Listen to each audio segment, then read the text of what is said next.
Hey listeners, before we get into this episode, I just want to share something with you guys. We have actually partnered with Clever.fm to take this community to the next level. So kung itatanong nyo kung ano ang Clever.fm, so it is a podcast app where you can listen to each episode that you like and engage in meaningful discussions with me and your fellow members of the community. You can also search for each episode that suits your needs, and at the same time, you can take private notes, highlight episodes that you want to share with your friends on social media. Check out clever.fm by downloading it at the App Store or Google Play Store. Experience podcast listening like you've never experienced it before. So see you there, and thank you so much, Clever FM, for partnering with our show. So back to this episode, guys. See you there. Chill Talk. Chill Talk. Chill Talk. Chill Talks. Welcome to Chill Talks Podcast, your companion in your chill time.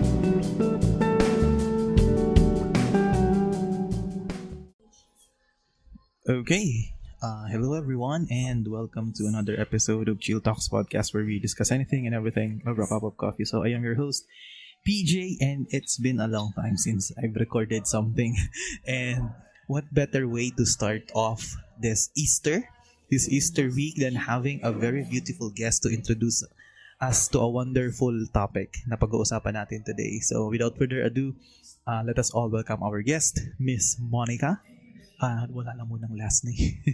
Hindi na natin Miss Monica, who is a beauty queen by profession and a student by ambition. So, hi Miss Monica. Thank you so much for accepting my invitation sa episode natin ito.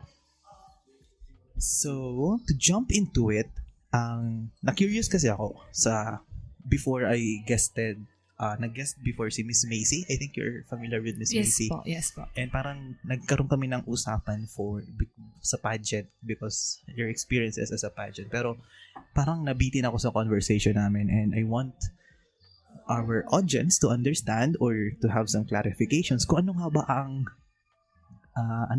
silbi or ano nga ba ang importance ng holding pageants for certain events. Bakit kailangan pagpipili ka ng isang ganitong tao, kailangan tidaan sa pageant, wala ba ibang way? So, mga ganong insights if you're willing to talk about those things. So, my first question for you, ano yung meron sa pageant na na-convince ka or na-attract ka na sumali dati? Should I be honest? Yes, of course. Actually, hindi naman talaga po ako into pageants. I started sa school, sa state college. There was an event na necessary ng isang representative from organizations. And sa organization namin, walang gustong sumali. Yes, sanay po ako na background lang for events, laging sa backstage. At that time, may penalty once na may hindi maging representative yung organization. Ako po yung huling nakita nung isang instructor before yung finalization ng candidates. So, sinalang po ako doon. That was my first pageant. And I think ang nag-push sa akin to join pageants is yung pressure na magka-penalty yung organization namin. And eventually, I fell in love with it. Eventually, parang naging passion ko na rin siya. Nung time ba nun, kasi since you became a beauty queen by accident, I think halos lahat ata, all good things happens by accident. Pero nung time na yon, did you expect na after nung pageant na sinalihan mo because yung takot ng penalty, nakita mo ba yung sarili mo na tatagal ka sa ganong field? I should be honest again, okay? Actually, no. It was tiring. Super tiring po siya. The trainings, the pressure, of course. Pero, hindi ko talaga nakita yung sarili ko na ipupursue ko siya. Pero nung pangalawang pageant ko na after nung sa cast, Mr. and Miss Yanasi po ako, dun ko na nakita na parang masaya naman pala siya. Since nananalo nga, masaya siya. Pero, I think it's good. May magandang may magandang result for me kasi I'm a person na parang super vocal sa mga gusto kong sabihin. Nagkaroon ako ng certain venue kung saan avenue kung saan ko may broadcast kung ano yung mga gusto kong iparating. So yung tipong if you have a certain advocacy, it was your way to express it rather imbes na pag-usapan nyo lang ng mga friends mo, pag-usapan ng mga... Yes. Okay, yeah, I can see that.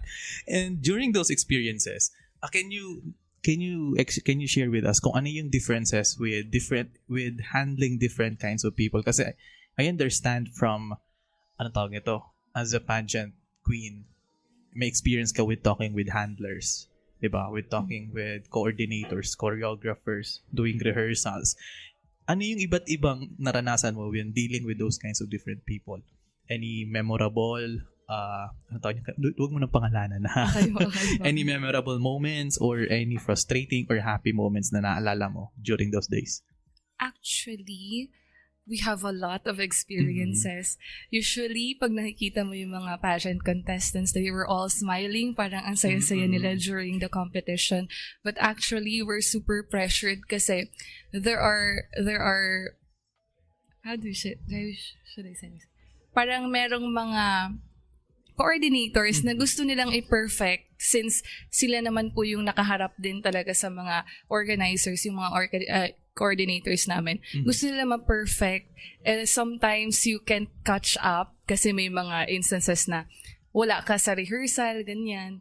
Tapos yun, nakaka-pressure kasi pagagalitan ka talaga nila doon sa set na yun. Pagagalitan ka nila, hindi lang yung galit na subtle, talagang pagsasabihan ka nila. So yun, so far hindi pa naman ako naka-experience na sinigawan, pero there are contestants na nasigawan na during the rehearsals. Yan talagang, I think, from my experience din, kasi before nag-pageant din ako, pero never ko na siyang kinontinue. May times na talagang pinapaiyak talaga. Konting mali lang daw sa choreography, imbes na mag-walk left, nag-walk right. Talagang, anong word na yun? Papagalitan, sisigawan, and to the point na it's sometimes demoralizing kung makapagsalita. So, I'm asking you, wag ka na magpangalan ng mga na-experience mo kasi one of the things that is a very huge misconception ng karamihan when it comes to beauty queens is that hanggang ganda lang talaga. I think that's the I think na-experience mo rin yung ganun. Were there moments na nanalo ka ng isang pageant pero ang tingin lang sa iyo ng mga tao is that hanggang ganda ka lang. Wala kang certain contribution to certain topics that revolves around things that you want to talk about? Naging honest mo ko ulit. Actually, first provincial pageant ko, pagdating namin doon, super early namin. There were a lot of contestants na super magaganda talaga. And maririnig mo yung mga handlers, they were like, ang ganda nito, ang ganda ng ganyan. The only thing I heard na about sa akin is matalino. Hindi ako kasama sa magaganda. Sabi niya, di ba si Monica yan from Vincent's Pilot? Matalino yan. Tapos narinig ko from other handlers, yung mga ibang contestants, ang ganda niya, mukha siyang ganito, sobrang ganda. Hindi ko alam kung ma-offend ako doon. Pero yun, usually yun yung narinig ko, hindi ako doon sa maganda side. Wala. Did you take that as a compliment? That time, hindi. Pero ngayon, looking back, that sounds better kaysa masabihan ka ng maganda, yung matalino. Kasi parang it's a unique compliment sa world ng beauty pageant na kung saan ang expectation sa'yo ng tao is just to present your beauty, di ba? Mapalalaki ka man or mapababae. So I found it very interesting. And one of the things na na-curious tuloy ako, kasi di ba, anong tawag nito? When it comes to beauty pageants, ano sa tingin mo ang appeal nito sa mga tao? Kasi iba rin ang appeal ng pageant sa mga organizers, iba din sa mga contestants. So, sa tingin mo sa mga taong katulad namin na nanonood lang, what's the appeal of those pageants? I think the mass wanted someone to look up to, wanted a representation. That's why usually highlight po yung pageant kasi feeling ko yung general mass, inaabangan talaga nila yun. Kasi parang there's a personification of a certain, for example, yung province natin, may embody na niya yung buong province. So I think yun yung appeal niya sa mass. And before we dive into a history lesson, how did it feel nung nanalo ka ng Miss Camarines? Miss Camarines Norte, tama? Tourism Yeah, po. Miss Camarines Norte Tourism. where did you what kind of pressure na naramdaman mo? Kasi like you said, you are the representation of the tourism in Camarines Norte. So how did you take that pressure and parang paano mo siya nagamit on the way para mas mapanindigan mo yung title mo as Miss Camarines Norte Tourism? During that time, 2019 pa po kasi yun. Sobrang dami naming interviews, mga ganong events. I think isa yun sa naging role ko din as a winner. Yung pressure, andun siya po. Kasi there are a lot of messages. I received a lot of messages that time na, ate, ganito, ganyan. Sobrang nakaka-pressure siya kasi you have to be someone good for people, ganon. Tapos, na-handle ko naman siya kasi sobrang dami ding opportunities na para ma-promote namin yung Camarines Norte in our own ways. Merong mga yung winner namin that time, yung Miss Camarines Norte that time, nakapag-shoot siya for promotional ng Camarines Norte and all that. And in my stance, after ko kasi mag-Miss Camarines Norte Tourism, lumabas ako ng province para mag-compete. I think isa na rin yun sa way para na-handle ko yung pressure na may nagawa ako for Camarines Norte. And were there people na dinidiktahan ka kung ano yung dapat mong gawin? Kasi correct me if I'm wrong, kasi karamihan kasi ng mga beauty pageant winners, hindi na na-highlight yung buhay nila after they win the crown. Diba? Saan ba? The moment you were crowned as Miss Camarines Norte Tourism before, ano yung nangyari kinabukasan after that pageant? Can you share to us yung ganung behind the scenes na hindi nakikita ng karamihan? For me po kasi, I'm very vocal. I'm an open book. So I think mas na-highlight ko yung personal na life ko over sa gusto kong ipakita sa stage. Ganon. I think there are pageant contestants na nag-undergo ng training for their own development, ganon, na i-cover na yung personal life nila, hindi na nila na-unfold kasi they're a new person na. Kasi yun yung gusto nilang ipakita sa stage. But for me, I was able to share to people who I am after the competition. Ganon po. And when it comes to that, anong tawag nito?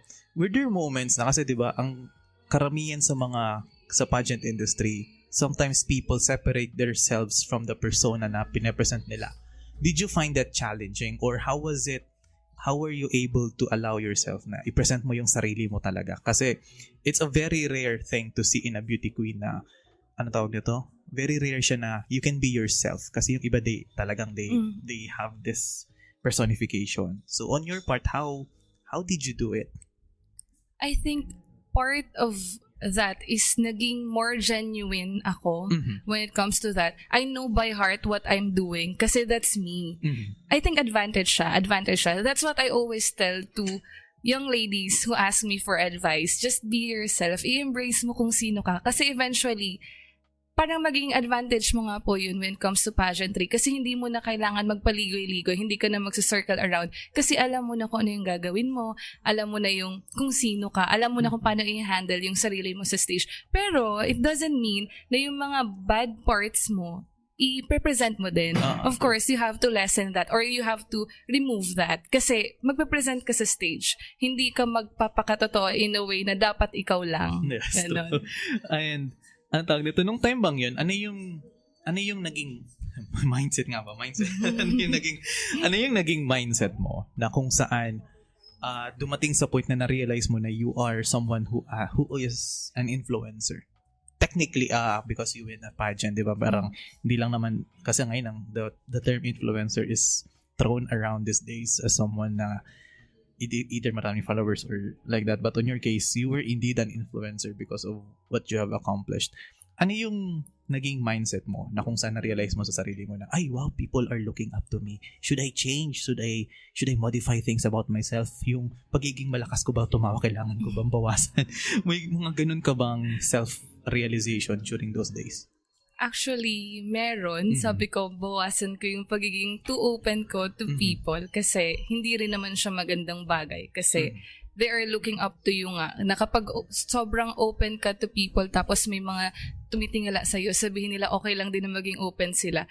When in fact, para sa kanila, hindi na naman na sila yon. I think yung turning point talaga is, there's this one time, before Miss Camarines Norte, I was too hesitant to join. Sobrang nape-pressure ako. Kasi after po Miss Daet, I need to represent Daet na for Camarines Norte.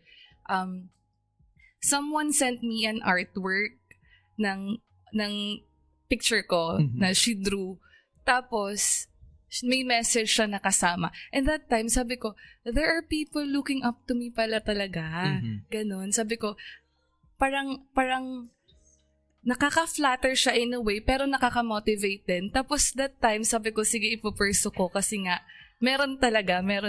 So yun, tingin ko yun yung naging turning moment ko dun sa time na yun. 90 po. Oh my God, I'm having an impact. I'm having an impact. Kasi I asked that kind of question kasi usually it kind of creates certain things sa isang tao na either doubt, motivation. Kasi doon nangyari din to sa akin nung hindi sa pageant. Buti na lang hindi sa pageant because nung ako ay nag-pageant, hanggang ngayon, it's the bane of my existence. So, when it comes to this podcasting, nagulat lang ako. One day, may nag-PM sa akin. I think 3 yun. 3 different days. May PM sa akin na, hi, I'm listening to ganito. Thank you so much for ganito. Parang, oh my God. Diba? Yung tipong on your end, you're just doing it because it's fun. You're doing it because it's your passion. Or in your case, na pressure. Pero, never in my life would I incurred na may impact talaga sa tao. Diba? You made someone's life better kahit in your own little ways. True. And sometimes iisipin, sino ba ako? Para gano'n, di ba? Nakakaano din. And overwhelming. Pero, let's just jump into that. Parang, this will be a bit of a history lesson. So, do you have any idea kung paano nagsimula ang ideology ng mga tao when it comes to pageants? Honestly, generally, yung pageantry, hindi ko siya Hindi masyadong nireach out. Kasi nga, aksidente nga lang po yung pag-join diba? ko ng pageant. True. And I think that hindi naman ata. So who has time to do that, diba? So this will just be a form of informational for audiences and for you as well. Parang, alam mo yung kwento ng yung Trojan War. Kung paano nagsimula yung Trojan War. Diba sino yun? Yung kapatid ni, yung pinapili, anong pangalan ng kapatid ni, yung kapatid ng prinsipe sa Troy. Kaya niya inagaw si Helen. Parang nagkaroon ng pinapili to those listeners, just lagay niyo na lang sa comment if you're listening to Clever FM na kasi nung time na yun, pinapili yung prinsipe ng kung sino yung pinakamaganda and he chose Aphrodite. So yun, parang doon daw nagsimula yun. Pero there were no documents sa Greece na ganun. Parang na-highlight yun sa mga kalalakihan kasi on Greek culture, mas hina-highlight yung the body of man. So, yung mga events, di ba, yung mga palakihan ng katawan sa Greece. So, dun siya nagsimula. Then, eventually, it evolved into something na yung sinabi mo kanina, parang representation of bountiness ng mga ani, of wealth. And dumating sa point na nagkaroon ng controversy kasi ang ginagawa na nila ay exploitation na. So, yun na yung nagsiswimsuit, yung tipong lahat ng katawan ng babae binubulgar na sa public para pagpiestahan. So, I already asked this question to Missy, pero I want your insight with this as well. How do you feel when it comes to pageants na nag-a-add ng swimwear competitions or anything that reveals the body of the woman? If I were to be honest, nanalo ako Miss Best in Swimsuit back and Miss Daet. Pero if I were to be honest, hindi ko talaga gusto yung portion na yun despite the fact na it boosts confidence of the contestants kasi they are flaunting their bodies. Pero I don't think it's necessary. Hindi siya nakakapag-highlight dun sa idea mismo ng pageantry na embodiment kasi I think it's too much kasi there are also contestants na minors on some pageants. Pero ang alam ko, hindi naman nila nire-require yung swimsuit competition doon.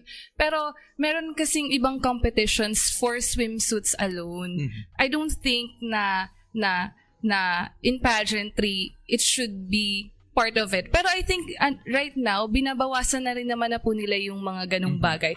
Nag-evolve naman siya into something na mas beneficial and mas acceptable sa society. Okay. And this is, before I proceed with the next question, this is a personal question sa'yo. Sa lahat ng awards, maliban sa winner, ano sa tingin mo ang pinakamagandang award na ma-receive mo as a beauty candidate na kahit hindi ka manalo okay na sa akin basta napanalunan ko yung award na yun. Actually, meron. Ano? I won Miss Friendship back in Miss 2017. Congeniality? Oh Yes my po. God. Pero there's this certain belief in pageantry na once na manalo ka ng Miss Friendship, hindi ka mananalo ng title. Which actually happened. I got into top 7, I won Miss Friendship, pero hindi ako nakapasok sa top 5. So, pero still sobrang saya ko kasi it means I made an impact to my fellow contestants na I've been a good person to them, na masaya yung journey namin. Ganun po. And it kinda adds impression sa audiences na, ay wow, mukhang maganda to kasama, maganda tong kausap. Yes po. Parang same with kinder. Nalala ko nung kinder din ako na mas gusto kong makuha yung best in honesty kaysa sa best in reading kasi ugali mo yung na-highlight, Yes po. 'di ba? And in connection with that question, diretso tayo doon sa isa sa mga highlight ng karamihan, which is the Q&A. Yes. 'Di ba? Karamihan kasi sa atin sa pageant, yun yung inaabangan natin. Why do you, ano yung importance nun? Kasi technically, ang Q&A, this will be a hot take, ha? So, sa mga, I believe na yung mga Q&A sa pageant is just a form of extemporaneous contest lang naman siya. Di ba? It's parang pseudo-extemporaneous speaking siya, pero it's the highlight of the pageant. If people considered it as a highlight of the pageant, bakit konti lang yung minutes or hours or konti lang yung time na ina-allocate nila sa ganung segment of the pageant? Sa tingin mo? If I based on experience, ang sa criteria po, maliit lang talaga ang percentage ng Q&A during the first Q&A set. Bago mag-elimination, konting percentage lang talaga siya. Pero feeling ko highlight po siya ng pageant kasi parang since beauty queens ka, you have to be grace under pressure. You have to be able to think despite the sobrang konting time allotted. Parang isa na siyang part ng personality ng kandidata na kaya niyong mag-answer ng question despite the situation, despite the time. So I think kaya siya na-highlight. Pero feeling ko may maling impact siya sa mga tao na kapag hindi nakakapag-answer yung kandidata right there and then na hindi na siya magaling, hindi na niya kaya. Sometimes yung mga kandidata, nape-pressure lang talaga sila sa time. Kahit sanay silang mag-answer, merong times na mape-pressure ka talaga. Lalo na kung yung crowd biglang sisigaw, ma-mental block ka talaga. Pero yun nga, kaya feeling ko yun yung highlight kasi makikita mo talaga yung grace under pressure ng isang kandidata. At most of the time, yun yung naaalala ng mga tao. Yes, diba? yes. Mapa major contest man or local contest, Yes. Q&As are very impactful kasi ay, bobo yan. Yes. Ay. Pero may mga nakakapasok po, di ba, na kahit hindi maganda yung sagot nila, Yes. yung night ng pageant. Kasi meron kaming closed-door interview where we get to talk parang face-to-face with the judge. Yun, tinatanong nila. Mas mahaba yung Q&A part po dun. As in, mas mahaba talaga siya. Ilang sets ng question, tapos face-to-face kayo. Personal questions, yung insights mo about social problems, economical problems, tinatanong dun. Kaya feeling ko, yung iba ding nakakapasok ng elimination, kahit hindi maganda yung sagot nila ng pageant night, since konti nga lang po yung percentage that pageant night, nakakapasok sila. So, Yes. I think yun yung hindi na nakikita ng mga general Yes. audiences. But, to be honest, kung ganun, I think it would be a good way para i-broadcast din sana yun or no way. Parang Yes. highlights ng mga answers. Kasi, mas dun mo makikilala yung candidate. So, I would rather watch a Miss Universe pageant. Kung may ganong segment, let's say for top 5, di ba? Yes po. Sa Miss Universe po ata ngayon, started nung 2020. Inopen Opo, inopen na nila yung closed-door interview. Pero ang requirement po ata sa Miss Universe, you have to be yourself sa Yes. closed-door interview. Ipakita mo yung personality mo. Kaya merong mga super witty lang na contestants, super chill lang, ganun. Okay. And at the same time, isa sa mga, before we proceed to that, ni-research ko kanina, si Paris, naalala ko na, yung sa Troy, si Paris pala yun. Yun yung kapatid ni yung nakapatay kay Achilles. Okay, never mind. na-trigger lang yung ganung memory ko. So, when it comes to ang tawag niyan, personally, if you are to change something pagdating sa isang beauty pageant, what would you change? At bakit gusto mong mawala or madagdag ang isang segment sa isang pageant? gusto ko pong, hindi naman technically mawala, pero I think since we're evolving nga, yung mga stereotype na be-break na, may mga height requirement, di ba po, during pageant. Before, mas mataas siya, mas mataas. Ngayon, they allow smaller candidates kasi may mga gusto talagang sumali pero hindi sila pasok dun sa criteria ng height, ganun. Tapos, yun, siguro, gusto ko sa pageantry, i-embrace na talaga nila na every body is beautiful, na regardless of the height, you're accepted. Kasi kung passion mo talaga na mag-reach out to people, tanggapin ka. Regardless of your gender identity as well, yun, sana dumating yung talagang time na maging open na siya. Ganon. Okay. And before we proceed with another topic for sure, magandang usapan yung susunod. I want to ask you this kind of question. Ano tawag nito? Pagdating sa pageantry, 'di ba, one of the things na nagiging criticism ng karamihan is that yung screening process is very unfair.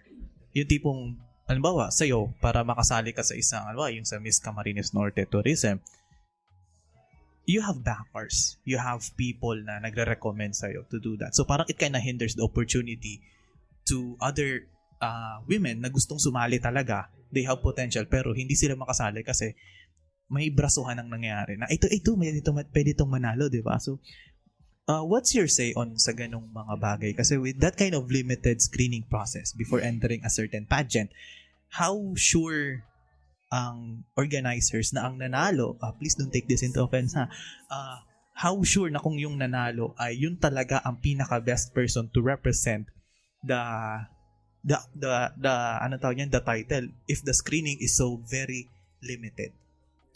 Sa experience ko po ulit, since doon ako magbe-base. Sige. Yung screening process, medyo mahirap talaga siya. Yung first time na nakakita ko ng may na-eliminate is yung first Miss Pinyasan ko po. May na-eliminate talaga na kandidata kasi sobra kami sa number ng candidates na makakapasok. Nakakakaba po siya since first time ko din mag-compete nun.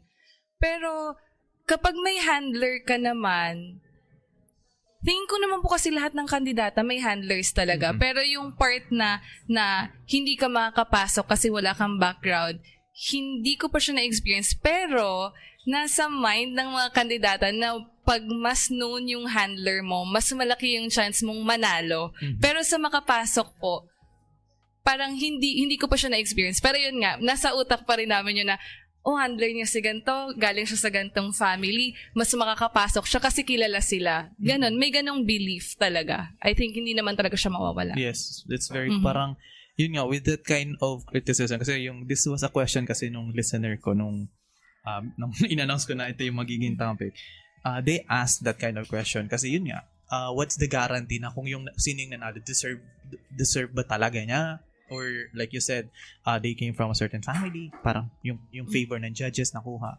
So, di ba, para, yun lang naman. Usually, di ba po, in pageant, merong mga frontrunners talaga? Yes, meron talaga. During sa isang experience ko, hindi ko na lang po sasabihin kung alin, meron akong isang kasama na nanalo na hindi in-expect na mananalo siya. But that night, nag-shine talaga po siya. Kaya, tingin ko, merong nangyayaring ganon na hindi mo talaga masasala agad kasi nga, siguro sa experience ng iba may ganon. Pero sa experience ko, that time, alam kong deserving siya, pero may mga times na hindi talaga siya nag-shine before that. Pero that very night, nag-shine siya na naungsan niya yung mga frontrunners. So I think, deserving siya over sa ibang kandidata, pero hindi talaga siya nag-shine before like what I said. Pero yun, tingin ko, isang example na yun na kahit hindi nasala, kahit hindi, alam niyo po yun, na i-present sa mga tao na ito, magaling tong manalo, ganyan, na-overcome niya yung time na yun, na ipakita niya na siya talaga yung deserving. Siya na yung nag-shine sa sarili niyang paraan. Yes. Okay. And with that said, anong tawag nito? Ano yung dynamics ninyo as beauty queens behind the stage? Kasi di ba, behind, pag nasa stage na kayo na lang na yung magkakasama. So how do you interact with each other na, pag ganito, pag nanalo ka, wag mo kong kalimutan. May mga ganun ba kayo? Or without naming names, were there circumstances na all communications were lost kasi either nanalo or natalo when it comes to that? So far po, ang pinaka-best experience ko is yung recent nga po, yung Miss Camarines Norte. Hindi kami magkakakilala before, as in, hindi kami magkakakilala. Nagkakilala lang kami that day ng screening, tapos sobrang tagal din po kasi nung magkakasama kami kasi sobrang daming mga sites to visit and all that, ganon, activities. Tapos sobrang nag-click talaga kami na behind the stage, sobrang magkakaibigan kami. Even after the pageant, sobrang magkakaibigan kami. Nag-iiyakan po kami kasi sobrang pressured, pagod. Kasi every one of us, parang representative kami ng bawat towns. Mga winners din sila sa towns nila, ganun. Tapos sobrang na-pressure daw po sila kasi they have to represent their town, they have to win. Kailangan nila mag-deal dun sa pressure, ganun. That time na-realize namin na competition lang yun, pero sisters kami behind the stage. So, it's a good experience. Pero yung mga bad experiences, I think, wala pa naman ako so far. So far, wala pa naman. Usually, I think, I have a theory kung bakit wala ka nakukuhang bad experiences. Aside sa you are a winner, you also, anong tawag niyan? Yung nga, Miss Congeniality, Miss Friendship, and usually ang mga Miss Friendship ay wala masyadong nakikitang ganon. Pero, I digress. Let's go, hindi naman to political, pero let's go with the take na kung saan, with the rise of the transgender community, di ba? The rise of the LGBTQs, nagsasabi na everyone should have an equal access to participate. What's your take sa pagsali ng trans women natin sa isang pageant that is, let's say for example, the Miss Universe pageant, the Miss Binibining Pilipinas? Is it a good thing, or what do you think na magiging impact nun sa tao pag ang mga nasa trans community natin sumali sa ganong kahit sa pageant? I think that's a little controversial. Pero I believe in inclusivity. Pero kasi po sa setup ngayon sa Pilipinas, lalo na sa Pilipinas, since very, very nag-revolve tayo around religion and such, hindi pa siya agad matatanggap. If I were to answer that, I'm all for it. Pero siguro little by little, pakonti-konti muna bago sila isalang sa same competitions with women. But I believe that trans women are women. Pero yun, siguro pakonti-konti muna po kasi hindi pa tayo ready sa ganong setup. We're still on the way pa lang. Pero yun po. Okay. Thank you so much for that wonderful answer. Okay, kasi Pero that's a little controversial. yeah, because there were so many debates revolving that. I think there was a case sa international scene na may dinisqualify kasi nga yun nga I think Miss Spain po ata sa Miss Universe. Oo, Miss Universe na she was disqualified because yun nga trans siya. So parang why would you enter daw ganito? May mga tournaments, may mga pageants naman na dedicated for the trans women communities natin, di ba? So parang, bakit pa daw nila kailangan sumasagot? So, it's parang having your take as a beauty pageant. Still, it's a process. It's debatable. Yeah. Parang kailangan pag-aralan. Kasi kung tayo natatanggap natin, what about the other people, yung ibang nanonood, yung ibang audience? True. Especially, I think one of the arguments na nabasa ko dati is that paano ba sumali na ang ating mga trans women sa pageants na gano'n, tapos nanalo sila over sa ladies, parang there will be questioning talaga bakit yan nanalo, diba? So hindi siya basta mawawala sa society natin kasi diba parang there are certain expectations na you're a woman, kaya nga anong tawag nun? Kaya nga bini kaya nga miss, diba? Yes po. So parang I digress, pero let's proceed with another. This is not controversial, pero I see it as a oncoming issue. What's your take doon sa pageants that is open for young people? By young, I mean children young. Kasi may mga ganong pageants na nagra-rise ngayon, di ba? Na as young as 5, 6 to 10 years old, they are already engaging in pageants. And not just pageants, pero I think there was a recent post na yung isang bata revealing outfit. Yes po. Diba? Yes. So what's your take sa ganong stand sa pageant? I like that some children are passionate about something na may gusto talaga silang gawin. Pero I don't think I'd agree with that kind of pageant. Kasi parang ini-exploit natin yung mga bata. Kasi in some ways, ganon. Kasi let children be children. Hindi muna sa ganong situation. Siguro once na they're on parang right age, pwede naman. Kasi yung pressure namin as a 24-year-old woman, sobra yung pressure ko kapag sasali ka ng pageant. Imagine yung mga bata, masyado na silang mamumulat sa isang competition na ang alam nila, magiging maganda lang sila, matalino na lang sila. Mamumulat sila agad sa ganong sitwasyon kasi hindi pa naman ganon ka-wide yung social skills ng mga bata na kailangan nila makipag-friends with the other contestants, ganon. And usually po kasi sa mga pageant na ganon, requires money kapag sa mga bata. May requirement talaga siya ng money. Tapos parang ang goal ng mga bata, kailangan niya agad manalo. Though competition naman talaga. Parang yung mga bata, iba na yung magiging mindset nila eventually. Though I like that they're passionate, pero may mga time for that. May tamang panahon talaga for certain things kasi it's kind of a bit of a personally it's a bit disturbing to see those kinds of reality na young girls mga 6, 7 grabe na maglagay ng makeup, posing sa social media, talo pa yung mga influencers na naka-bikini, talagang iba rin mag-flaunt. I don't know, parang even though we are in a generation that you are allowed to express yourself, pero sometimes we should parang limit din when it comes to the young. They're children. Yes. They're children for a reason. Yes. Regardless how much we agree to, you can wear whatever you want to wear. They're still children. Yan. Okay. Yes, thank God. Okay na. Ano lang ako. Parang exploring some different aspects of pageantry din. So when it comes to another scope of pageantry, one of the things na anong tawag niyan? Di ko alam, hindi naman to puna na na-observe ng karamihan is that bakit naman siya? How does that person, ano tawag niyan? Kasi technically ang pageant is it's not a very valid selection process when picking, let's say for example, an ambassador or a representative for a certain advocacy, di ba? Halimbawa, there was a time ng college ako, di ko napapangalanan kung saang school, hindi naman sa alma mater ko, pero may napa-attendan kami noon na pageant. Ang title ng pageant, Miss Good, parang tungkol sa morals, Miss Morality, parang ganun. So, nung time na yun, na-curious kami, how would you measure morals through a pageant? Diba? There are things na anong tawag niyan?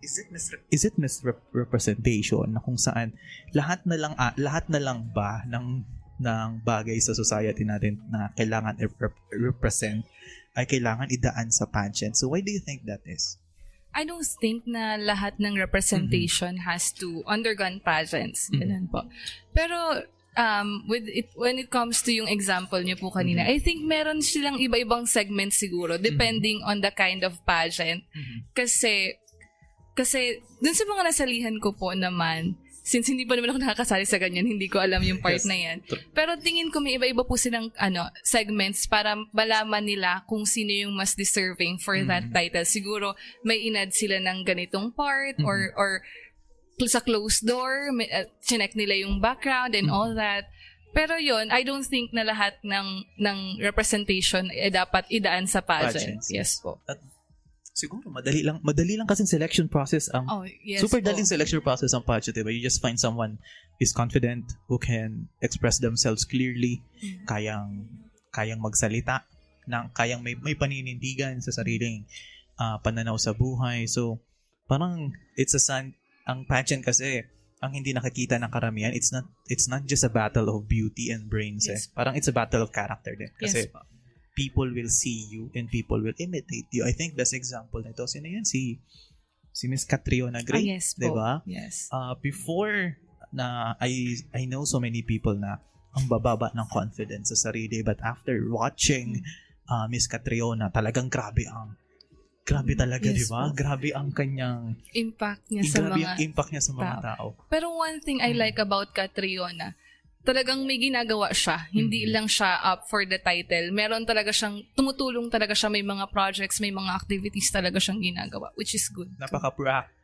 Proactive ba yun? Yes po. Napaka-proactive niya sa ganung bagay na hindi lang, parang she broke the barrier na kung saan hanggang ganda lang. Yes, diba? She broke that kind of stereotype. And another thing na natawa ako, I don't know if this is common.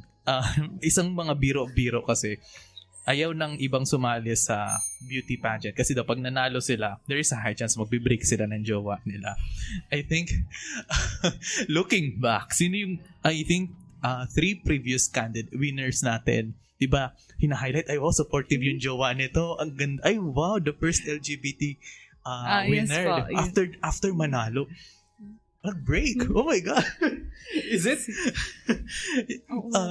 In a larger scene, parang you have to ask yourself, bakit nagbe-break ang karami kasi hina-highlight nila yung mga support. Ay, sino pa ba is it Catriona or Pia Wirch ba? Pareho po. Pareho sila, Opo. di ba? Pero yung kay Pia po ata, after pa ng pageant. Okay. Pero yung kay Catriona, Yung before, tas Opo. biglang, nawala na sila. Di ba? So parang, I don't know. I don't know if you can answer that kasi parang personal preference na rin yun ng tao, di ba? But you kind of have to see the pattern. So, in that question, related naman to sa love life, pero of course, as most of the followers know, you are happily single, but when it comes to mga co-candidates mo na may mga love lives, nakikita mo ba yung dynamic ng kanilang relasyon na yung, di ba busy yung babae, for sure madaming inaasikaso. So ano yung mga na-oobserbahan mo sa dynamic ng relationships between a beauty queen and yung partners nila?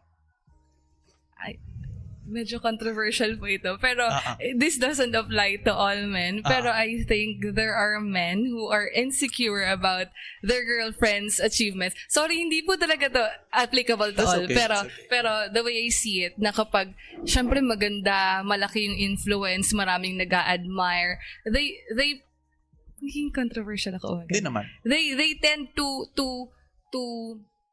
belittle kung ano yung achievement ng girlfriend nila para lang hindi sila, oh my God, sorry. Parang hindi sila ma-emasculate. Opo. Oh. Yes. Actually, it happens a lot. Pero hindi sa lahat, hindi that's sa okay. lahat. Pero yun, may ganong instances na parang, okay, nagsali ka nga ng pageant, ganyan, pero hindi ka pa rin ganito, ganyan. I think, nagiging isa rin yun sa pinag-aawayan ng mga mag-boyfriend, girlfriend, ganun. Kasi parang, you cannot deny the fact na there's something wrong sa mga beauty queen winners natin na hina-highlight ng balita. Ay, yung ganda ng love life nila. Tas nung after manalo, Yes. Sila na yung villain. may bigla. allegations of cheating na biglang nag-break. So parang, anong nangyayari? Meron bang winner's curse pagdating sa love? Ayoko po magsabi kung sino sa mga winners, pero after their breakup, merong isa dun sa kapartner niya na pinakita na okay, hindi talaga si winner yung problema. Siya talaga. Yes. Masyado siyang... I remember that. Yes. Ayoko na lang pong pangalanan, I pero remember yun, that. sobrang obvious. Yeah, I think the very psychotic behavior yung... Yes po. I think yun nga po yung isa sa basis ko din kung bakit ko nasabi there are men who are insecure about their partner's achievement. Kasi wala namang problema yung ganon if you see your partner having... Opo. Actually, maganda nga yun eh. Parang naaangat ka na rin niya in some way. Kasi maliban sa nakikilala ka nila, malalaman nila yung character mo na parang inireflect din ng partner mo kung ano ka. So if napipresent ka ng partner mo as good person, malalaman ng mga tao na good din yung character mo. True. Kasi yun nga, natawa lang ako. Pero does it happen, anong tawag niyan? Behind the scenes naman. So, like we said, not all men ay ganon, di ba? So, what were the examples na na-observe mo dun sa experience mo na magandang dynamic naman ng partnership? Yung mapapasana all ka na lang. Ay, meron po.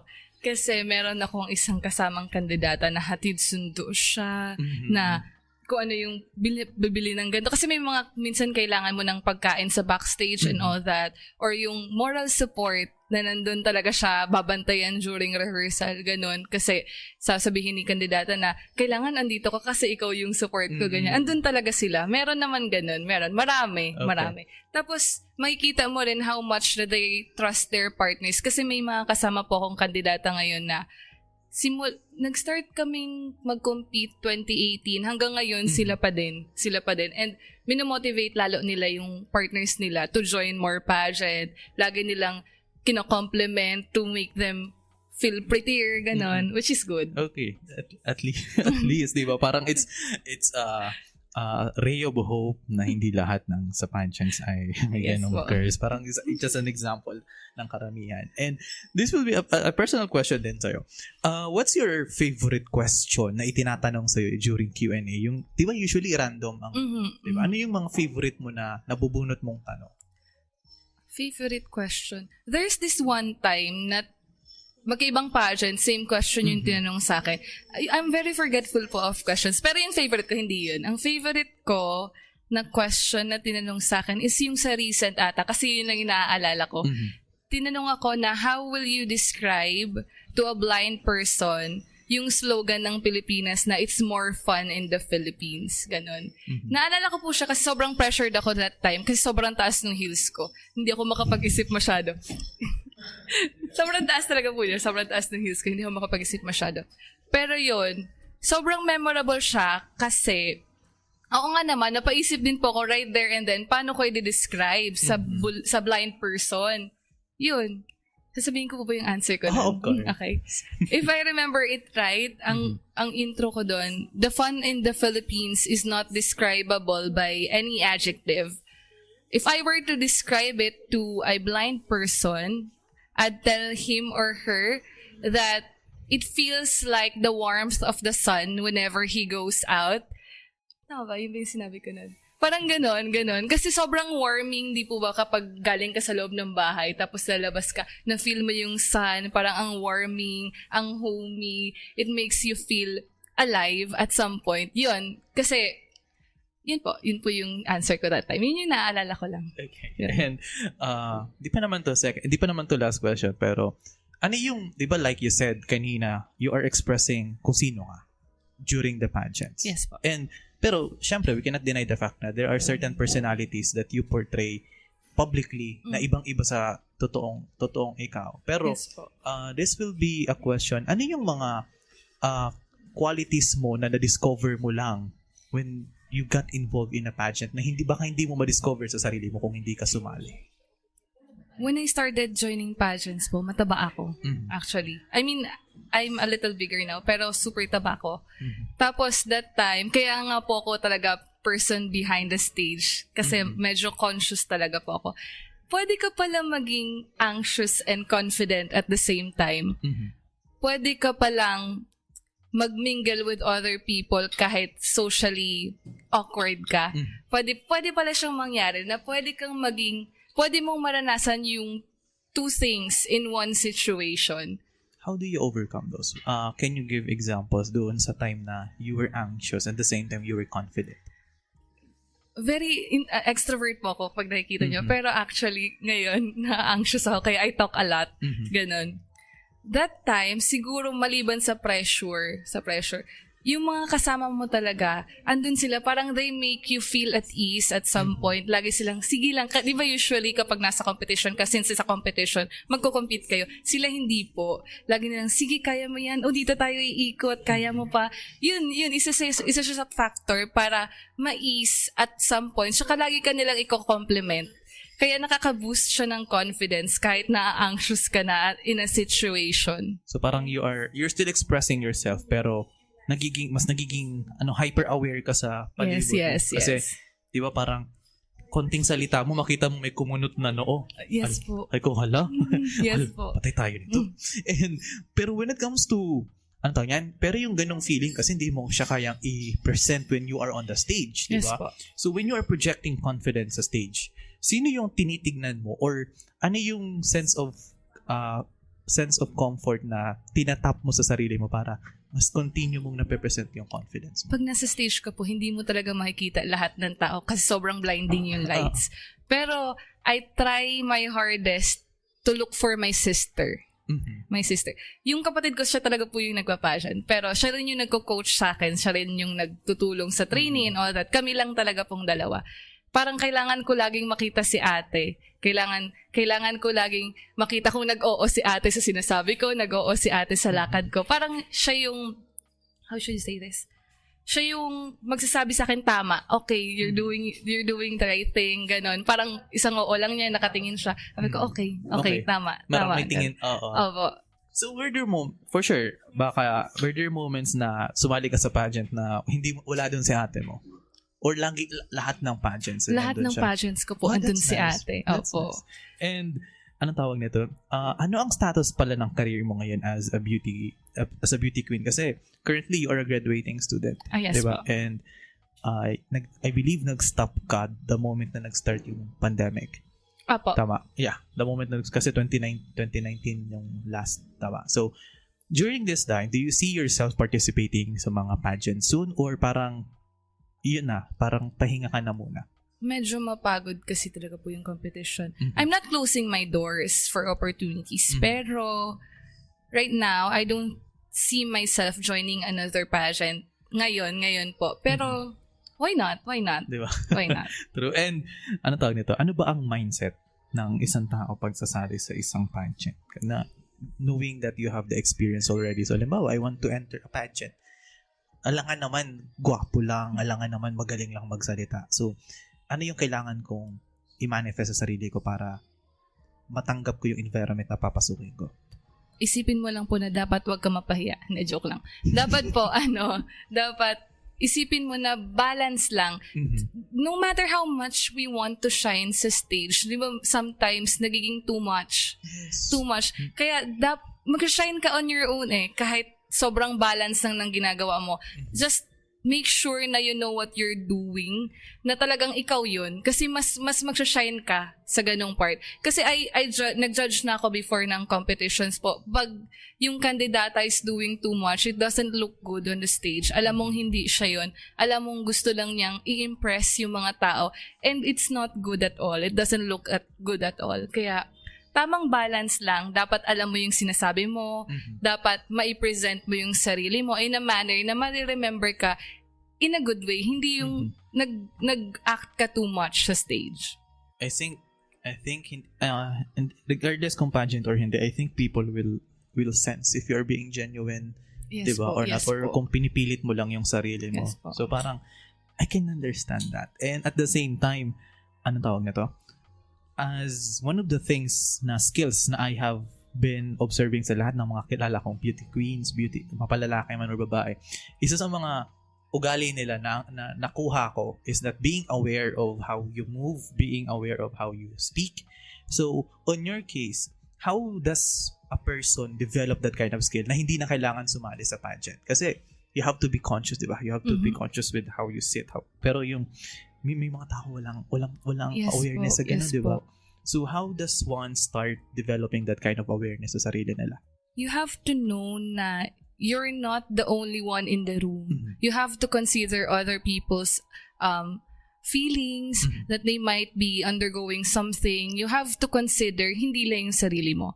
You have yun consideration with other people's. Yun talaga po yung pinaka-factor. Katulad nga sa PBB, di ba? Sabi nila kapag mag-join ka, kailangan mo magpakatotoo. It doesn't end with pagpapakatotoo. Dapat marunong ka ring makisama. You have to know the people around you kasi hindi lang naman ikaw yung tao. Okay. Ganon. And parang just to extend the conversation. 'Di ba sinabi mo kanina na ano tawag nito? Kailangan maging matunog ka rin sa mga nararamdaman ng mga tao. So given that, pero kung nasobrahan ka naman, yung tipong nasobrahan ka sa pinaparamdaman mo lahat ng nasa palibot mo, you tend to lost track on who you are then as a person. Kasi baka pag sinabi ko to, ganito yung reaction nito. Diba? So how do you balance? How do you find that balance? Kasi yun yung extreme. I just set an example sa extreme. Pero may mga ganong tao, diba, na they don't express themselves kasi tiniinisip nila kung ano yung tingin. So on your case, how do you balance that? Actually, I was raised in an environment po na dapat mas understanding ako kasi mas nakakaintindi. Which is a little parang overflowing yung emotion inside you but you can't voice that out. Parang before, growing up, ganun yung nakalakihan ko. Pero, na-realize ko na dapat i-consider mo rin yung sarili mo as much as you're considering others. Kasi, dapat balance lang din talaga po siya. If you feel na sobra na for you, kailangan mo i-let out. Pero hindi mo naman kailangang i-vent out to one person lang.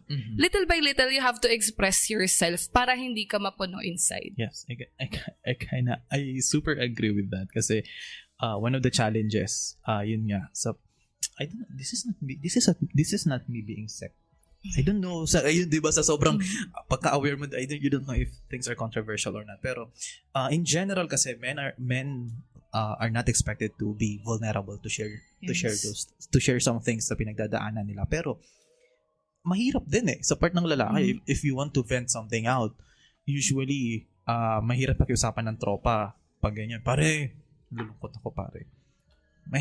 I believe ako sa mga relationships na ganun. If you have guy friends that you can say that, believe ako. Pero, in general, halos wala kaming ganun. And we sometimes do different outlets, pero it's not enough kasi hindi po talaga na-express yung ganung pakiramdam. So, parang on my case din, sa mga guy audiences ko, nahirap sa ganun, start a podcast. Joke lang. Actually po, isa sa gender stereotype talaga yon na men should be more emotionally stable. Reserved, yes, exactly, reserved. Yeah. Pero men are allowed to feel things, to be emotional din. Yes. Men are allowed to feel things na katulad sa women, where men are allowed to be feminine, men are allowed to be themselves.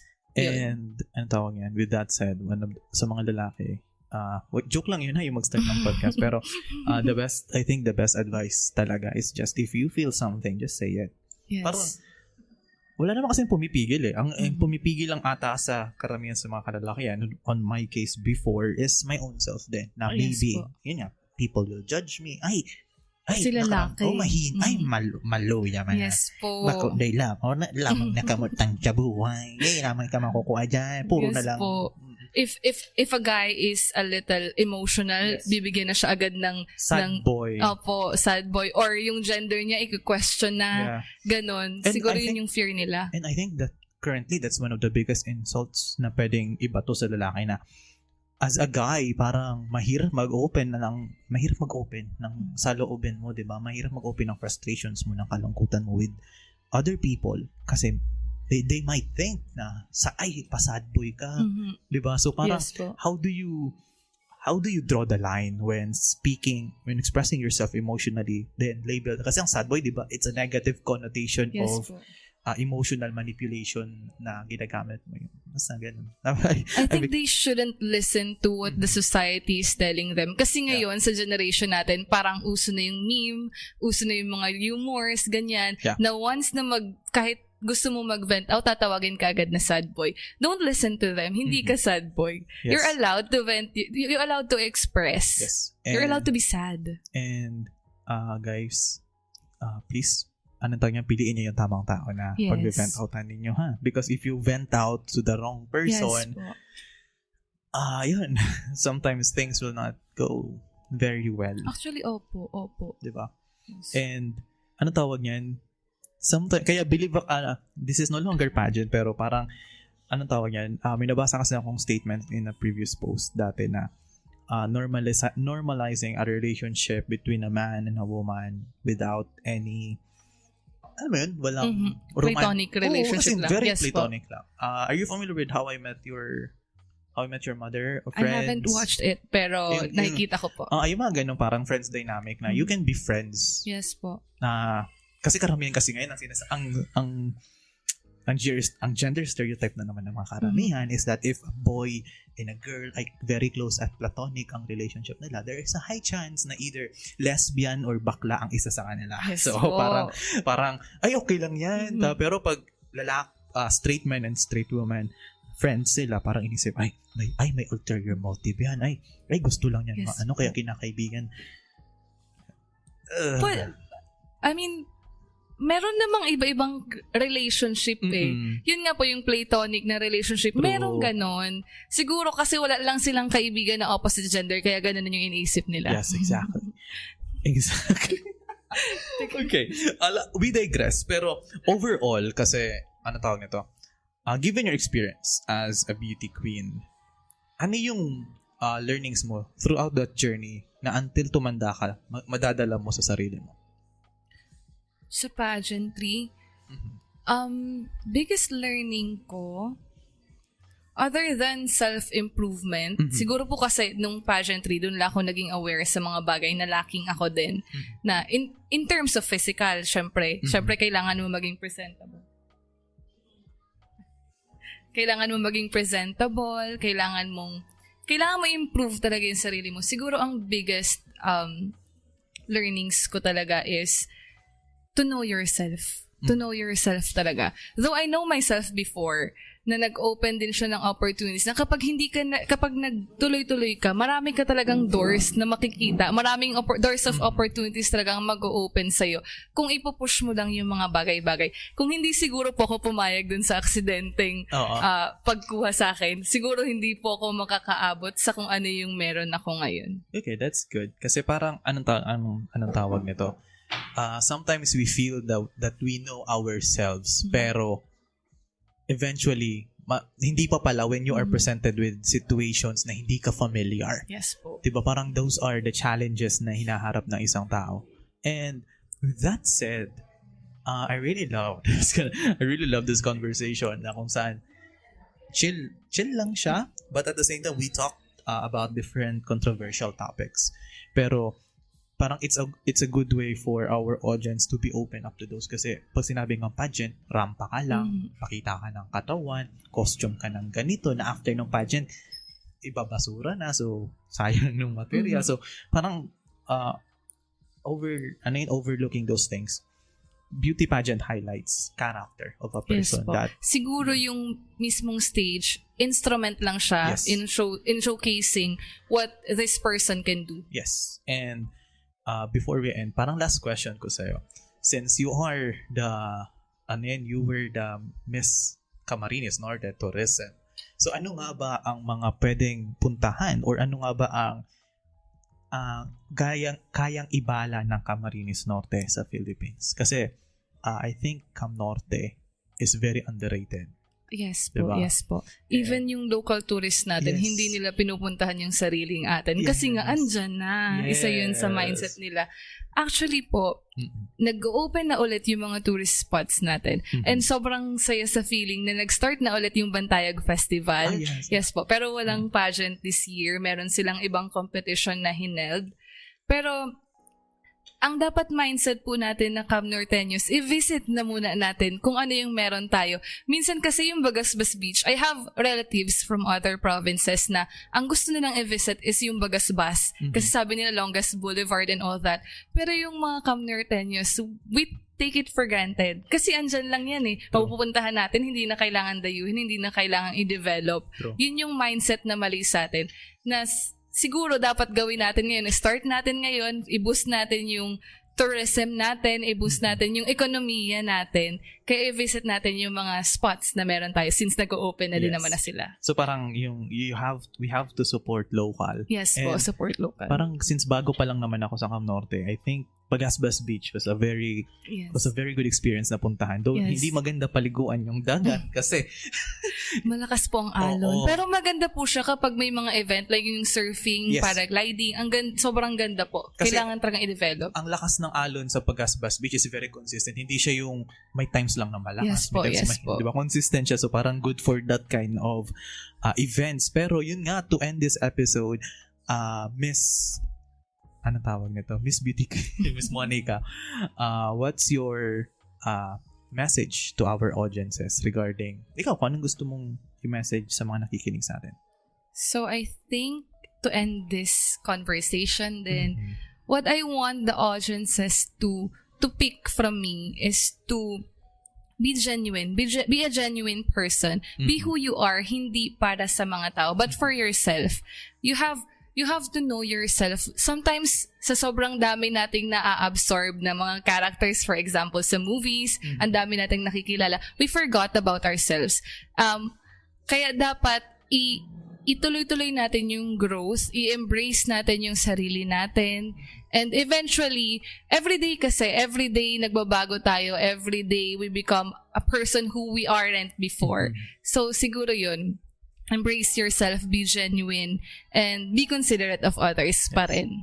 Okay, so with that said, I will add your social media link sa description below. So if you want to follow Miss Monica, she has a Facebook, TikTok. She also has a TikTok. Pero kung gusto niyo ng mga hugot ng isang basta you will find her Facebook.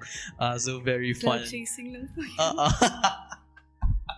Okay, so with that said, this is your host once again, forever again. You know it, PJ, and you're listening to Chill Talks, your chill podcast here on Spotify and Clever FM. So thank you so much for listening, and I will see you all on the next one. Bye bye.